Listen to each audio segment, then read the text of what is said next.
Bhí ceiliúradh ionta spéisialta ag Mheitheal Ghnó Líonra Leitir Ceanainn le déanaí, nuair a tháinig muid le chéile chun ceiliúradh a dhéanamh ar an obair atá ar siúl. Rinne Líonra Leitir Ceanainn agus Cumann Tráchtála Leitir Ceanainn, meabhrán tuisceana a shíniú, chun an có-oibriú atá ar siúl aginne a bhéadú agus a orbairt don taithí.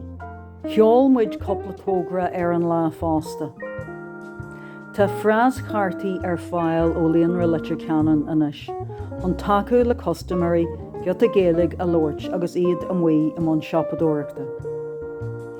Tá frásaí coitianta ar fáil orthu, dia deit, dias mar deit, go dé mar tátu, agus a lehéid sin.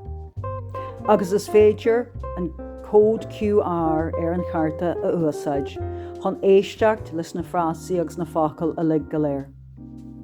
Rinmuid seolú ar phlean teanga arnacht, win siad san an gradam Ghnó le géalaigh, in gradam Ghnó Cumann Tráchtála Leitir Ceanainn an uirthi.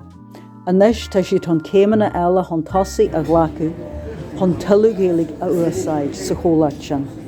Lóir Tony Forrester, príomh-aidhmeanna Cumann Tráchtála Leitir Ceanainn, faoin obair atá deanta agin le chéile go dtí seo, agus na féidireachtaí don taithí.